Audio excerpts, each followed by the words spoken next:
Tullamore D.E.W. Boston Red Sox edition. 2018. Super rare. I have a shirt. Let's go.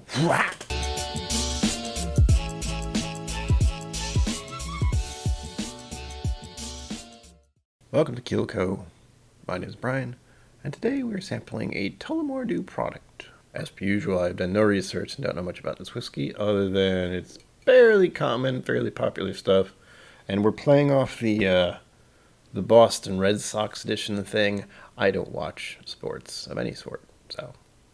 The story here, of course, is that my father decided to buy me this bottle 2 years ago, and I've been holding on to it ever since, because I was supposed to review this last year for the beginning of the spring, and, you know, well, we all know what happened in 2020, so, and so begins my struggle with opening this. Oh, this is nice. It's got a little pull-down strip. Came right off. Yep. Uh-oh. I don't see a cork. I don't see a cork. To be clear, I would never really pour sideways like this, but, you know, branding. Gotta show the bottle. Don't spill any. We're just gonna... That's fine. Oh, gosh. Okay. And we start with the color. As you can see, it's pretty thin looking, actually. It's, you know, again, I say this every time. The angle that I'm looking at it is different from the angle you're looking at it. The lighting is different. And to me, it's like a pale golden color, which I like. But I'm also immediately skeptical looking at it. Again, this is Irish whiskey. Irish whiskey is usually a lighter color. And I've been drinking a lot of bourbons lately, so my eyes are biased, I guess. As I mentioned earlier, I think, I haven't actually had Tullamore D.E.W. straight up that I can remember. I may have had it in a cocktail. I may have had it in some kind of advent calendar. I don't remember. But here we go. Begin nosing technique. Ooh. I like smell. Very candy sweet. I'm not sure if that's honey. Kind of smells like honey. But there is something... There's like a fruit tinge to it, but again, I'm not sure exactly what kind. I'll try to think about it for a minute, but I can't quite tell if it's a apple thing or a berry thing. Oh, it's weird. I like it, but there's also that, just a hint of this thing I get from some Irish whiskeys. It's like this weird metallic-y tang sort of thing. Don't know how to explain it very well, but alright, I was just reminded of honeysuckle. I don't remember the last time I smelled any honeysuckle, but you know, that was a pleasant moment there. And of course now I'm getting things like, you know, pound cake with some kind of sweet glaze on it. I might just be hungry. That happens a lot.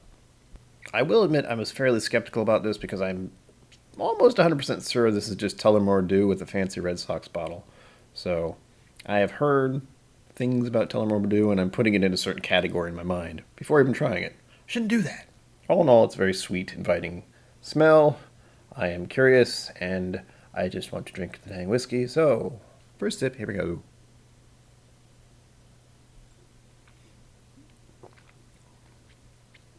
Ooh. Ow. Always happens. Almost always happens. This is only 40%, by the way. The texture is really nice. It's not overly sweet, honestly. And I guess I would equate it to honey-ish as far as the flavor goes. And there's that standard kind of buttery quality to it, which I've never fully understood, but I know what it means. Like, I've been putting a little prelude into my life. Oftentimes, I'll have a muffin for breakfast, and I'll put a little bit of butter on it, microwave it real quick, and oh my gosh, it's so good. So it's giving me that thought of the butter I put on that stuff, which is always a pleasant way to start the day. I seem to be getting to the point where smelling and tasting one Irish whiskey will often make me start thinking about other Irish whiskeys I've tried and kind of being like, is it kind of like this one? Is it kind of like that one? Oddly enough, I'm trying to equate this to Redbreast 12-ish, but not quite. You know, it's like it was heading that direction, but just stopped somewhere. which makes this pretty good in my book. But let's do the hold on the tongue and see what happens with that.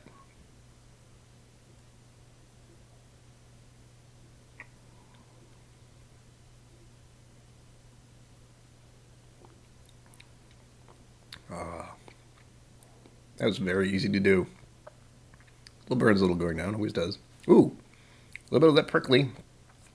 It's not pepperiness. It was that had to be the alcohol itself. Just dancing on my tongue, as they say. There's something on the finish that I can't quite put my finger on. It was like a kind of a pepperiness, but not quite. It wasn't enough for me to be like, oh, that's what that is. I'm kind of glad on this Irish whiskey that I didn't get that metallic tang on the taste. Sometimes that happens with this price range, I suppose, of Irish whiskey. And I didn't get that on this, which is lovely. I should also point out that in the last video I did, I think, I realized how often I say lovely on occasion. So, that's going to be a thing, apparently. Well, as with most Irish whiskeys, this is fairly simple to drink. This would be a great introductory type of whiskey. And I like it. I like it a good amount. I don't know if I'd go out and buy it again because there's such a wide range of Irish whiskeys out there. And I kind of have, my heart set on Redbreast 12 these days. But as far as a affordable kind of whiskey goes, this is not too bad. This is a very easy sipper. I could easily pour this and not think too much about it. I have a feeling it'd be pretty good in an Irish coffee, that kind of thing.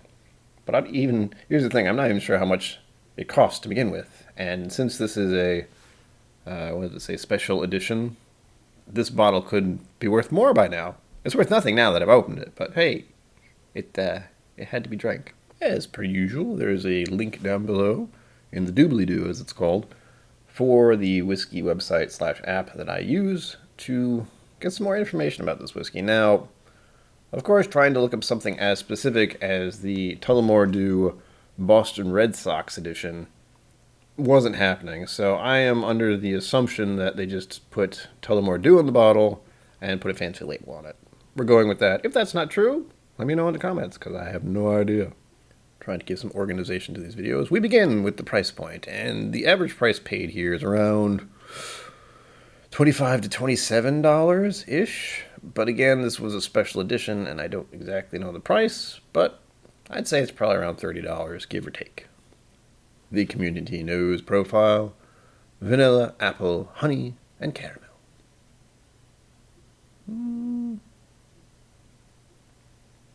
I feel like I just forgot to say vanilla, but for me this one's a little more honey and apple. At least initially. That fruitiness is kind of tamed down now. Granted, I have drank a little bit out of the glass, and I've been swirling it around like crazy. So, yeah. No surprises here. The community flavor profile: vanilla, sweet, apple, honey. I actually don't get apple on the taste. But it's only one way to be certain, so I'll just, No, honey, sweet vanilla, definitely. I'm not getting any apple on the taste. That's still good. I like. Community finish profile: vanilla and spicy. Well, I guess I could have said spicy for the finish. It really isn't for me. It was only when I held it on my tongue did I get any kind of tongue tingling, as I like to say. And now we go to the official overview. We start with the origin is Offaly, Ireland. I don't even know where that is. I started in on this and I got a contradiction immediately. The ABV that it says on the site says 43. The ABV on the bottle is, guess what? That's right, 40%. It's right there. 40%. Type, Irish blend.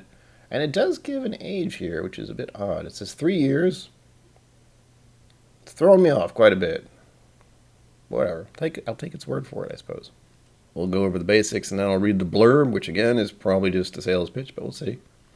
The color, supposedly, is medium amber gold.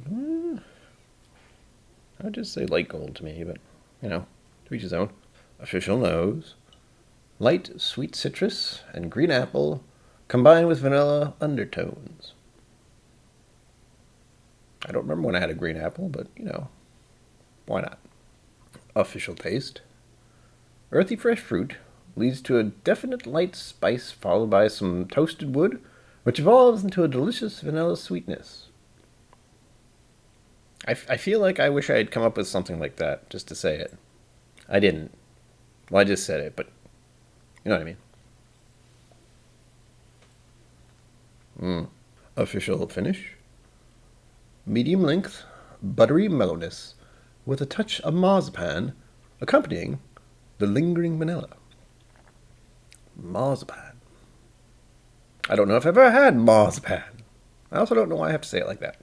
And here we are with the official blurb. I don't know what to call it. Review, overview, sales pitch, whatever. Here we go.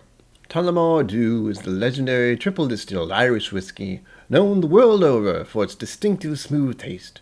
The "D.E.W" in Tullamore D.E.W comes from the initials of a general manager at the Tullamore Distillery in the later 19th century named Daniel E. Williams. I just learned something. Tullamore D.E.W has been widely acclaimed by independent whiskey connoisseurs, winning an impressive 30 gold medals in the past 12 years. That's a lot of gold medals. I'm mildly impressed. Well, there you have it, folks. Tullamore D.E.W. Pretty good. I like. But would I buy it again? I don't know. Granted, right now, I am kind of overwhelmed with Irish whiskey. As you will find out over the next few days, I don't want to give myself a definite here. But since it's March, since, St. Patrick's Day is coming up, I will be reviewing a few more Irish whiskeys before the holiday gets here. As always, till next time, live long and prosper. Don't forget to be awesome. Let's launch it. Thank you for joining me on KIllco. Please remember to like and subscribe, and I'll see you next time.